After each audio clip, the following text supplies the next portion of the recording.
Thank you to Skillshare for sponsoring. More on them at the end of the video. I'm sharing 2 days of intermittent fasting, what I eat in a day, in today's video.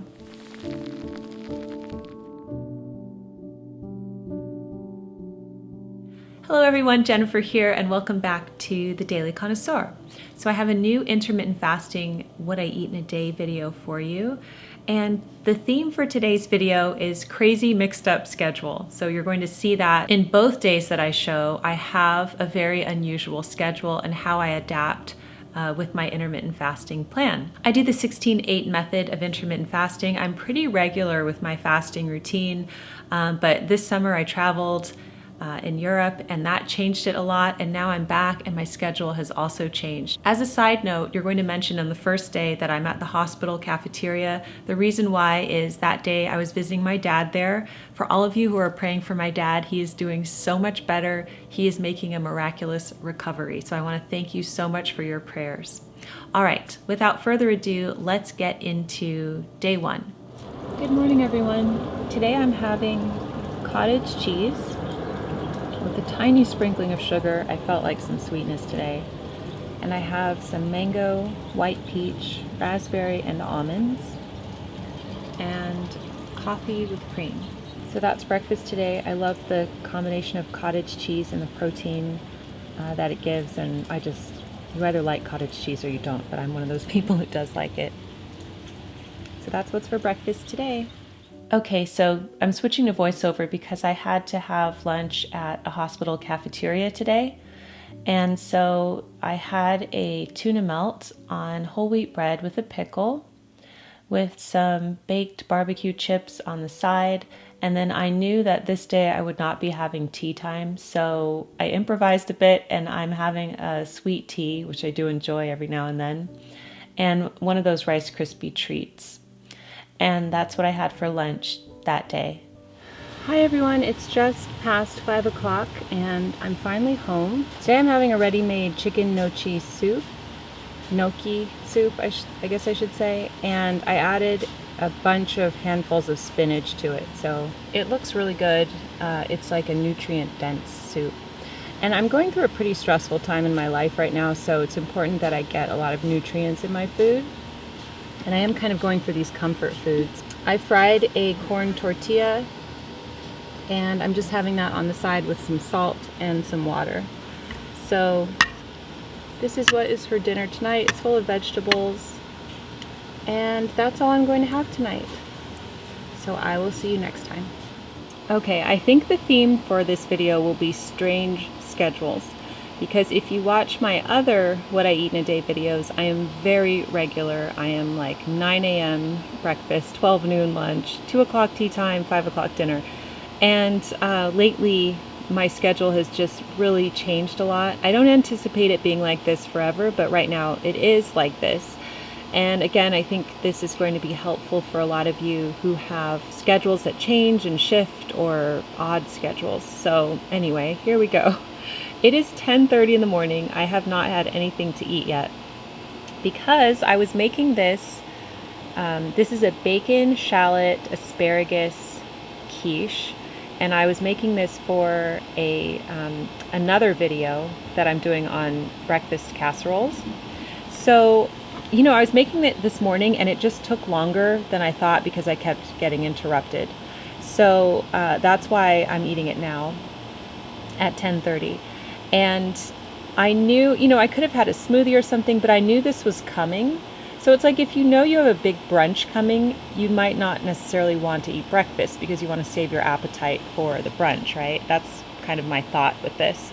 So I am having a brunch of sorts. I know I'm having it with a salad, which is kind of strange. I really like having a simple dressed salad with a quiche, even if it is in the morning. So this is spinach and avocado with lemon juice, olive oil, salt and pepper. The quiche itself is so delicious. It has bacon, it has asparagus, shallot, sun-dried tomato, Monterey Jack cheese. It's really, really good. So that's what I'm having. It's at 10:30. So this is going to alter my schedule a little bit. I'm obviously not going to be hungry at noon for lunch. Probably have an earlier tea time, and I have something very special for tea time today. And I'll probably have that around 1 o'clock if my schedule allows. And then I do already know what I'm having for dinner. So that's the schedule today. It's just going to be a bit different. I still have my coffee from earlier in the morning, and that's what I'm going to be having right now. All right, I'll see you at tea time.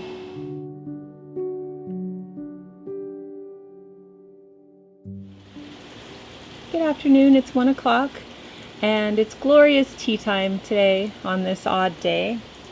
And you just saw that I made tea time for everybody. So everybody's having strawberry shortcake. Simple little shortcakes with whipped cream and strawberries. And the tea that I'm having is the Peak Earl Grey with a slice of lemon. Nice and refreshing. It's still quite hot outside. I know it's fall, but it feels like summer here. And then I like to share what I read at tea time. And this I'm revisiting because I went to see the Beatrix Potter exhibit at the V&A this summer in England. And this is by Amy M. O'Quinn, and she is a viewer of the Daily Connoisseur, but she just had this published. And it's a wonderful, very readable biography of Beatrix Potter. It talks about her life and interests, and I am studying Beatrix for various reasons, but anyway, it's a great book, so I recommend Amy's book. All right, I'm really looking forward to tea time today, and I will see you at dinner. Okay, so oddly enough, the late breakfast today worked with my schedule because I just got back from visiting my dad. And by the way, it was the most wonderful visit. He is recovering from his accident so well, like just exceeding expectations, and I feel so happy right now, honestly. But I got back late, so Ben watched the kids while I went to go see my dad, and he already fed them. They're used to my early bird special, I guess, at 5. So right now it's just after 6:30, and so I'm having lasagna, and then I have some steamed vegetables here, broccoli, cauliflower, carrots, and I squeezed some lemon juice on top with salt and pepper. So I am having dinner alone. They already ate. But you know, this later dinner, 6:30, actually works with the 16:8 because my breakfast was at 10:30, and I didn't plan that. I had planned to be home by 5, but I ended up staying later.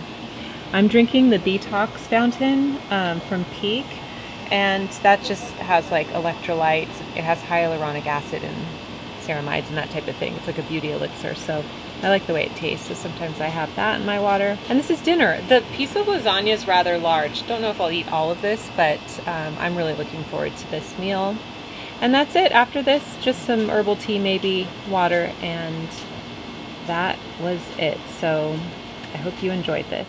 I hope you enjoyed today's video and that it showed you how I adapt my intermittent fasting schedule to my changing circumstances. So the first day, I didn't have tea time like I normally did, and I adapted in that way. The second day, I had a really late breakfast, but then ended up having a late dinner, so it worked out. Also important to note that a lot of the food I didn't make myself. That's important to note when you're going through a busy time in your life. You're going to rely on ready-made food or takeout or things like that. I did make the quiche myself, and of course the breakfast, the cottage cheese breakfast, but everything else was either ready-made or something that I added to with my own recipe. So I like to adapt in that way, and that is how I adapt in a busy, changing season of my life. And now a word from our sponsor, which is Skillshare. Skillshare is an online learning community with thousands of inspiring classes for anyone who loves learning and wants to explore their creativity and learn new skills. Invest in yourself and your personal growth. As you can see here, they have classes on a wide variety of subjects, including photography, illustration, fine art, and even lifestyle classes. We love using Skillshare as a supplement in our homeschool. So we've used their watercolor tutorials, we've used their chess tutorials, and now the girls are interested in using Procreate on their iPad. So I found this amazing class. It's called Intro to Procreate, Illustrating on the iPad, which has several exciting tutorials on how to use the program. So every class that we have taken on Skillshare has enriched us greatly. So the first 1,000 people to use my link below will get a 1-month free trial of Skillshare. Thank you so much for joining me for today's video. If you're doing intermittent fasting, I would love to know how your journey is going. In the meantime, keep calm and remain classy, and I will see you in my next video. Bye!